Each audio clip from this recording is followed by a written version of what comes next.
pulley is rotated downward until it clears the side frame and the shaft is driven out of the other bearing. To remove snub pulleys, the flange bearing bolts are first removed and the shaft is placed through the side of the conveyor. The pulley is then rotated 45 degrees and slid around the belt and under the conveyor. Removal of a drive pulley is begun by removing the chain from the drive sprocket. Pillow block bearings are unbolted and removed from the shaft. The pulley is rotated 45 degrees and slides through the belt and under the unit. All pulleys are heavy and caution must be exercised. Idler pulleys in the main frame section are removed through the same procedure as boom pulleys. Two types of limit switches are used on the Adjustaveyor. These are the plug-in and non-plug-in style switches. The location of the switches can be found on the electrical schematic and final assembly prints.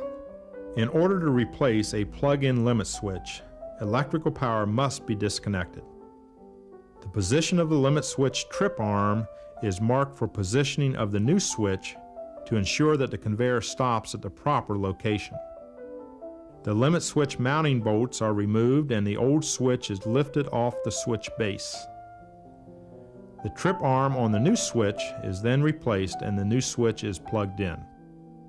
The switch is bolted to the base and the arm is tested. Power is reconnected and the unit is tested to ensure proper operation.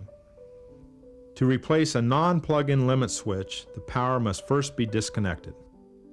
Any guards or components are removed to gain access to the switch.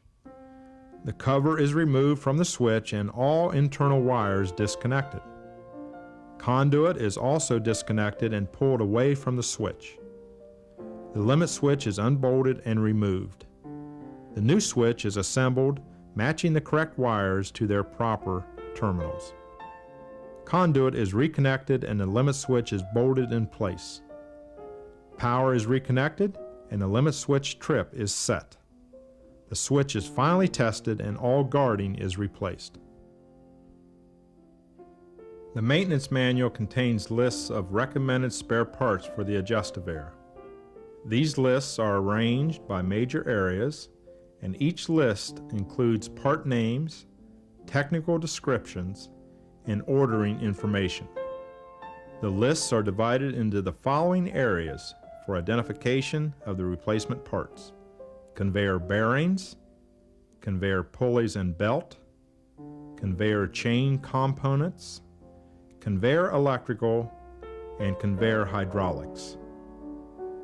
The maintenance manual also contains the assembly drawings for the Adjustaveyor and the major components and assemblies of the conveyor, along with the drawings to be used when replacing parts or making repairs.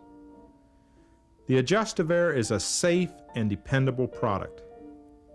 A good maintenance program and proper safety precautions will minimize equipment failures and injuries. Our staff is on call 24 hours a day to serve you. Thank you for your attention. Please practice sound safety procedures at all times when working on the Adjustaveyor. Moving parts are dangerous and can cause you great harm. Safety is our #1 priority and should be yours also.